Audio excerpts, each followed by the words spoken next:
আসসালামু আলাইকুম ওয়া রাহমাতুল্লাহি ওয়া বারাকাতুহু। সবাইকে ওয়েলকাম করছি আমাদের আইকে টেক অফিসিয়াল চ্যানেলে। আজকে আমরা শুরু করতে যাচ্ছি ডিজিটাল মার্কেটিং কমপ্লিট কোর্সের তৃতীয় ক্লাস শুরু করার পূর্বে নতুনদের জন্য সামান্য গাইড করছি। আপনি যদি এই প্রথম আমাদের ভিডিওতে ক্লিক করে থাকেন তাহলে আমরা আপনাদের শুভাকাঙ্ক্ষী হিসেবে নির্দেশনা দিচ্ছি। আপনি আমাদের চ্যানেলের ভিতরে প্রবেশ করুন এবং প্লেলিস্ট সেকশনে গিয়ে খুঁজে বের করুন আপনার কাঙ্ক্ষিত ফ্রিল্যান্সিং রিলেটেড কমপ্লিট কোর্স। এরপর শুরু করুন ধারাবাহিক প্র্যাকটিস। অবশ্যই সিরিয়াল ঠিক রেখে প্র্যাকটিস করবেন। আর হ্যাঁ, আপনি যদি এরকম ইন্টারেস্টিং কোর্স ও freelancing related course, for example digital marketing, social media marketing, app development, web development, graphic design, SEO, Facebook ads campaign, Google ads campaign ইত্যাদি ইত্যাদি সম্পূর্ণ ফ্রি কোর্স করতে চান তাহলে দেরি না করে আমাদের চ্যানেলটি দ্রুত করে ফেলুন সাবস্ক্রাইব, বাজিয়ে দিন বেল বাটন, প্রতিনিয়ত চেক করুন প্লেলিস্ট, লাইক ও শেয়ার তো আমাদের প্রাপ্য, আর কমেন্ট বক্সে মন্তব্য জানাতে ভুলবেন না। সরাসরি অনলাইন অথবা অফলাইন ক্লাসের জন্য ভিজিট করুন আমাদের অফিসিয়াল ফেসবুক পেজ অথবা ওয়েবসাইট। চলুন শুরু করছি আজকে আমাদের তৃতীয় নং ক্লাস। এই ক্লাসের মধ্যে আমরা আলোচনা করব কী কী জিনিসের কী কী বস্তুর মার্কেটিং হতে পারে, অর্থাৎ 10 types of entities marketers can market, অর্থাৎ একজন মার্কেটার কী কী ধরনের বিষয়, কী কী বস্তু, কী কী সত্তা মার্কেটিং করতে পারে, মার্কেট করতে পারে, এই বিষয়ে আমরা আলোচনা করব।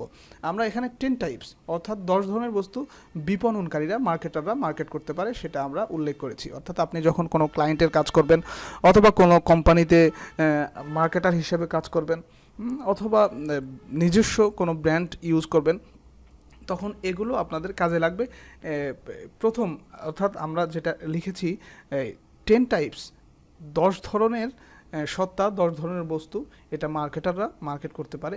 এর মধ্যে প্রথম নম্বর হচ্ছে, আপনারা দেখতে পাচ্ছেন স্ক্রিনে, প্রথম নম্বর হচ্ছে গুডস অর্থাৎ পণ্য, প্রোডাক্টস।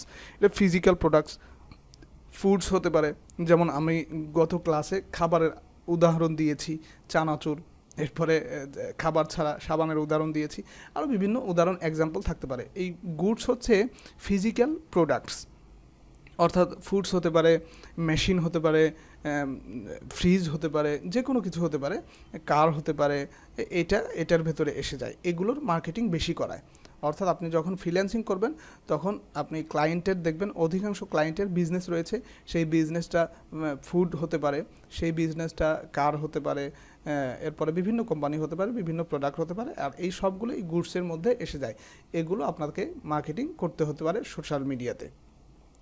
নাম্বার 2 হচ্ছে সার্ভিস, যেমন doctors, lawyers, bankers, IT professionals, repair, internet etcetera, বিভিন্ন সার্ভিসেস এগুলোর মার্কেটিং করায়। যেমন ডক্টরস তার পরিষেবাগুলো, তার ফ্যাসিলিটিগুলো, এগুলো মার্কেটিং করায়। লয়ার্স, ব্যাংকার্স, এই বিভিন্ন ক্যাটাগরির মানুষগুলো বিভিন্ন সার্ভিসেস প্রোভাইড করে, আর এগুলোর মার্কেটিং করতে হয়। বর্তমান মার্কেটিং, ডিজিটাল মার্কেটিংটা হচ্ছে অনলাইন মার্কেটিং।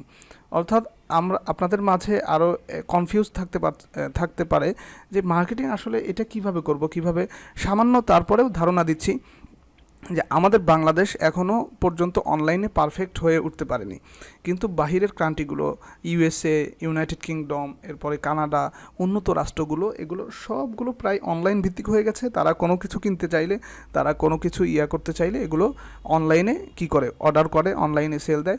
অনলাইন হচ্ছে তাদের বিশাল একটা প্ল্যাটফর্ম। এটাই আমরা করব এবং সামনে ইন ফিউচারে আমরা প্র্যাকটিক্যালি করে দেখাবো, আশা করি বুঝতে পেরেছেন। এরপর 3 নম্বর হচ্ছে ইভেন্টস অনেক ধরনের হয়, যেমন ট্রেড শোজ, কারের জন্য ইভেন্ট হয়, বিজনেস ইভেন্ট হয়, এরপরে আর্টিস্ট ইভেন্ট হয়, music concert, dance concert, fashion shows, sports events etcetera. Events বহুত কিছু হয়, তবে ইভেন্টসের কাজগুলো অনেক কম পাবেন। এই কাজগুলো বেশিরভাগ সেলিব্রিটি যারা পাবলিক ফিগার তাদের দ্বারা করানো হয়। এরপর নাম্বার 4 হচ্ছে এক্সপিরিয়েন্স, এটাও আমরা সামনে আলোচনা করব, ডিসকাস করব। নাম্বার 5 হচ্ছে পার্সন, অর্থাৎ কোনো ব্যক্তি, যেমন সেই ব্যক্তি আর্টিস্ট হতে পারে, সিইও হতে পারে, হাই প্রোফাইল প্রফেশনালস হতে পারে, কোনো পাবলিক ফিগার হতে পারে। অর্থাৎ পার্সন হচ্ছে একজন ব্যক্তি, সে ব্যক্তি যে কেউ হতে পারে, সে ব্যক্তির নিজের বিজনেসের প্রোডাক্ট অথবা নিজের কোম্পানির প্রোডাক্ট আপনাকে দিয়ে কি করতে পারে, মার্কেটিং করতে পারে। 6 নম্বর হচ্ছে প্লেসেস, এই প্লেসেসের মার্কেটিং করা হয়। যেমন গভর্নমেন্ট অনেক সময় তার দেশের বিভিন্ন আকর্ষণীয় স্থানগুলো এগুলো মার্কেটিং করায়। যেমন আমাদের বাংলাদেশের মধ্যে আকর্ষণীয় স্থান হচ্ছে কক্সবাজার, এরপরে আপনার টেকনাফের দ্বীপ, আরও বেশ কিছু জায়গা রয়েছে এবং সিলেটের কিছু আকর্ষণীয় জায়গা রয়েছে এগুলো আসলে এটা এক টাইপের হচ্ছে প্লেসেস। এই প্লেসেসেরও মার্কেটিং করানো হয়, উন্নত রাষ্ট্রগুলোতে এই মার্কেটিং করে, কিন্তু আমাদের বাংলাদেশে এই মার্কেটিংটা নাই। নাম্বার 7 হচ্ছে প্রপার্টিস। এই কাজটা আপনি বেশি পাবেন residential, commercial and lands, financial properties or real estate. এই যে রিয়েল এস্টেট, ফাইন্যান্সিয়াল প্রপার্টিস, এগুলো এই ইংলিশগুলো আপনার লাগবে। রিয়েল এস্টেট কি, ফাইন্যান্সিয়াল প্রপার্টিস আমরা যখন প্র্যাকটিক্যালি করব তখন আপনি সব কিছু বুঝতে পারবেন। আপাতত মনে রাখেন এই প্রপার্টিসের অনেক বেশি মার্কেটিং করায়, বিশেষ করে রিয়েল এস্টেটের মার্কেটিং বেশি হয়। নাম্বার 8 হচ্ছে organisations. Most organizations promote themselves whether they are small or big to get popular and expand their business. অর্থাৎ এটা বাংলা যদি আমরা করি তাহলে এভাবে করতে পারো, বেশিরভাগ প্রতিষ্ঠানই জনপ্রিয়তা পেতে এবং তাদের ব্যবসার সম্প্রসারণের জন্য ছোট হোক বা বড় হোক নিজেদের প্রচার করে। অর্গানাইজেশন অর্থাৎ কোনো অর্গানাইজেশন, কোনো সংস্থা, কোনো প্রতিষ্ঠান, তাদের এই প্রতিষ্ঠানটা ছোট হোক বড় হোক, তাদের নিজেদের প্রমোট করার জন্য অবশ্যই তারা কী করে, মার্কেটিং করে। যেমন লিঙ্কডইন, সে মার্কেটিং করে, নিজেকে প্রমোট করে, যাতে করে তার লিঙ্কডইনের মধ্যে এই সোশ্যাল মিডিয়া সাইটে অনেক বেশি ভিজিটর, অনেক বেশি ট্রাফিক আরও বেশি আসে। এটার জন্য সে মার্কেটিং করায়, সে নিজেকে প্রমোট করে। ফেসবুকও নিজেকে প্রমোট করে, এরপরে জিও নিজেকে প্রমোট করে। অর্থাৎ অর্গানাইজেশন যেগুলো হয় এগুলো নিজেকে প্রমোট করে, নিজেদের সংস্থাগুলোকে প্রমোট করে, যাতে করে তাদের অর্গানাইজেশন আরও বেশি প্রচার হয় এবং আরও বেশি বড় হয়। এটার মার্কেটিংও আপনাকে দিয়ে করাতে পারে। এরপর নাম্বার 9 হচ্ছে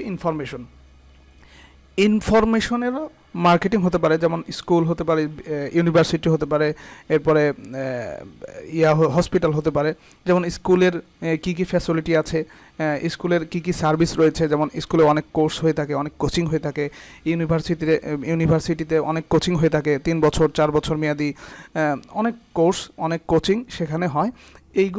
এই ইনফরমেশনগুলো যে অমুক ইউনিভার্সিটিতে, অমুক কলেজের মধ্যে, অমুক স্কুলের মধ্যে এই করানো হয়, এটারও মার্কেটিং করাতে পারে। এরপরে হসপিটালের মার্কেটিং, যে এই হসপিটালে এই ফ্যাসিলিটি রয়েছে, এই সুবিধা রয়েছে, এই করলে এই সুবিধা, এগুলোর এই ইনফরমেশনগুলোর মার্কেটিং করানো হতে পারে। আর নাম্বার 10 হচ্ছে, সর্বশেষ হচ্ছে আইডিয়াসেরও মার্কেটিং হয়, তবে এটা আমাদের বেশি জরুরি না। তবে সংক্ষেপে বলে দিচ্ছি, আইডিয়া হচ্ছে এমন জিনিস, যেমন আপনারা যারা গাড়িতে চলাচল করেছেন, অর্থাৎ স্থলপথে, আকাশপথে নয়, স্থলপথে যারা গাড়িতে চলাচল করেছেন তারা অবশ্যই হানিফ কাউন্টারে, কোনো এক কাউন্টারে গেলে দেখতে পারবেন সেখানে লেখা আছে, হানিফের একটা স্লোগান আছে, যে তারা বলে, তাদের স্লোগান হচ্ছে আকাশপথে বিমানের ছোঁয়া। এটা তাদের একটা স্লোগান। এই স্লোগানটাই হচ্ছে একটা আইডিয়াস। এই আইডিয়াস বিভিন্ন কোম্পানির বিভিন্ন আইডিয়াস হয়ে থাকে। আপনারা আরও খেয়াল করলে আরও বেশি আইডিয়াসগুলো পাবেন। এই আইডিয়াসেরও কী করা হয়, মার্কেটিং করানো হয়।